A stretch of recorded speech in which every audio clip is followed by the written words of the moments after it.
Hello, hello, hello.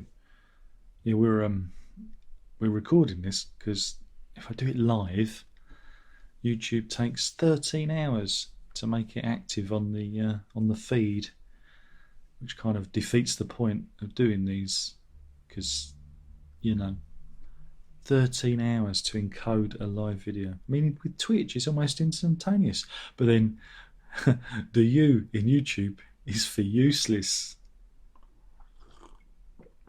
Yeah, it's another coffee time.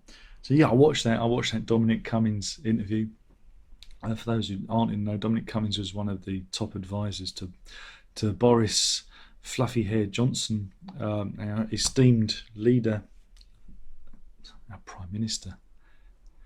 And yeah, he gave this interview on the BBC with Laura Kunsberg, and yeah, the main draw from it is he's a psychopath and a sociopath, and you do wonder how these people, get into these positions and how they're trusted.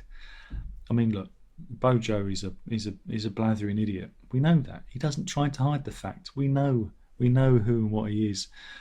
But Cummins, whoa, was it Pound Shot Machiavelli? Isn't he? He's like he's got plans within plans, and all the plans are about making himself look good. A strange one, odd bod. But you're going to see more. You're going to see and hear more from him because was it? There's no such wrath as a woman scorned, isn't it? So that's the old saying, and he certainly is. He certainly is the UK's biggest bitch at the moment. So yeah, very interesting interview. I don't know if it's worth you watching it because he's nuts. He really is quite bonkers, and he's been behind the scenes in politics for God, nearly 20 years.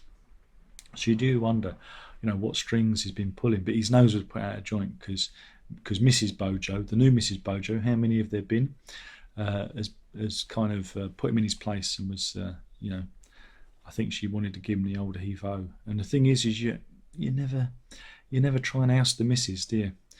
You never try and split that dynamic. So that's where Cummins ended up going, because he went against Mrs. Bojo, and that was always going to end up going a bit wrong. In more political news, David Lammy, who remembers David Lammy? He's a Labour Party MP, and he recently, because of we've had the Euros, and there was a lot of racist social media and tweets and things, very bad stuff. Well, he came out and said social media companies, they should be doing more. They should be doing more to limit and stop these terrible things that happen on their platforms. Again, it's a very Facebook. You should really make an effort to stop this horrible thing. Again, we all know that social media is a poison. That's why we're here. So yeah, he pointed at you, Facebook. I'm looking at you, Facebook. So yeah, so what does the current Shadow Secretary of State for Justice, what does he do?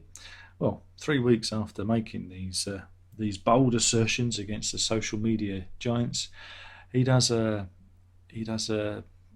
of those corporate speeches. He goes, corporate do, yeah, for Facebook. Gets paid £2,870 for the pleasure. Yeah, it's conflict of interest, isn't it? You do wonder, how these people sleep at night on a big bed of money, I would imagine. So yeah, I bet that really told Mark Zuckerberg, didn't it? I bet you socked it to him. It reminds me of that Roger Waters, saying to all right, Zuckerberg, he can go and do one, whilst complaining he doesn't have access to Pink Floyd's Facebook page, and not removing his own Facebook presence. These people are massive hypocrites, totally massive hypocrites. So what do you expect? Meanwhile, in other news, Jeff Bezos went to the fringes of space, following in the footsteps of Richard Branson. Brits got there first. and you could tell that he was, you know, you could tell that when he came back, he was an American because he put a cowboy on. But I think it might have been just he might have worn that to hide the surgery scars because he's looking a bit like that, isn't he? Looking a bit like that, or maybe that was the G-force of going up. But yeah, we do have an exclusive picture of Bezos' spacecraft in orbit.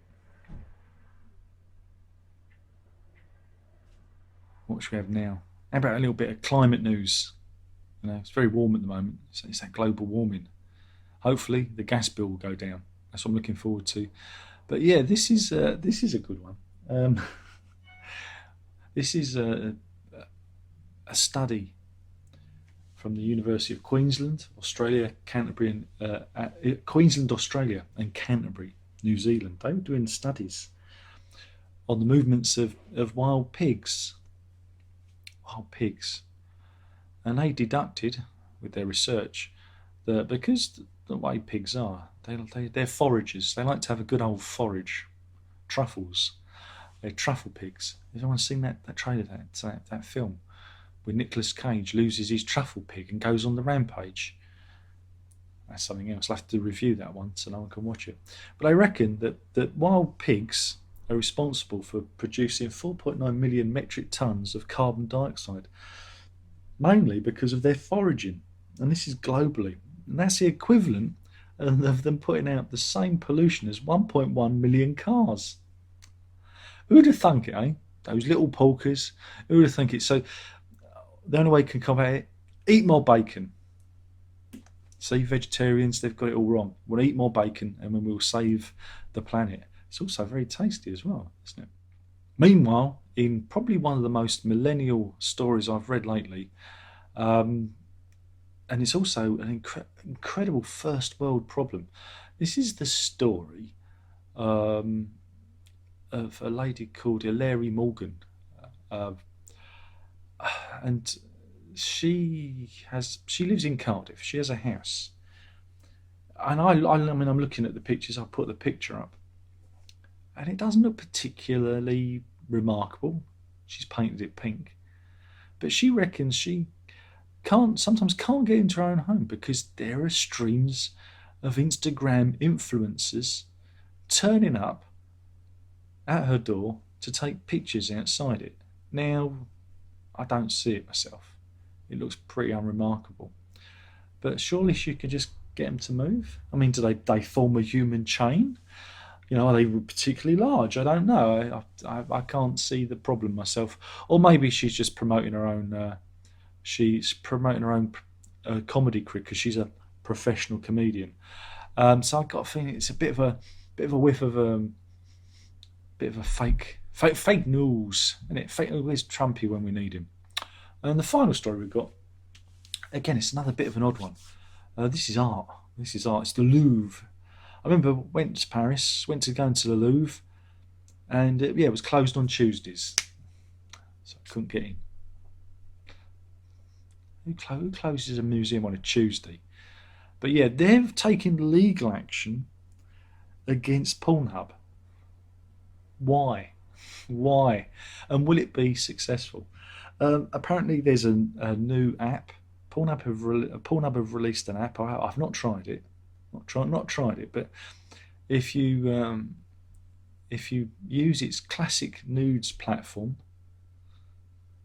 it takes classic artwork and it transforms them and replaces the characters in it with pornographic stars, porn stars.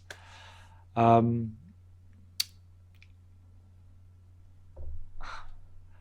okay, but yeah, they're taking them to court over this. Now, I mean, from a legal standpoint, I find it. I don't understand how the Louvre could win because one, a lot of these pieces of art are out of copyright.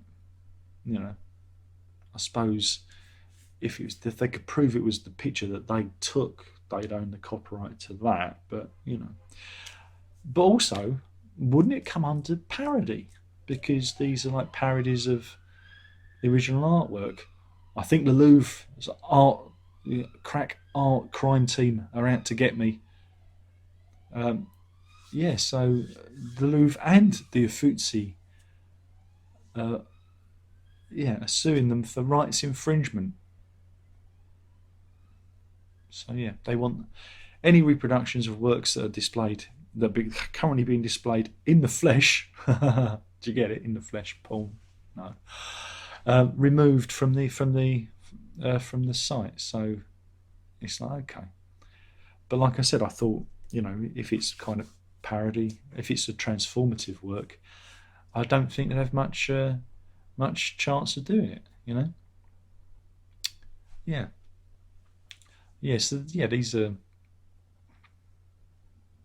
yeah reenactments of classic art with porn stars. I just think that's ridiculous. Yeah, so news. It's not very good, is it? But anyway, thanks for watching. It's coffee time.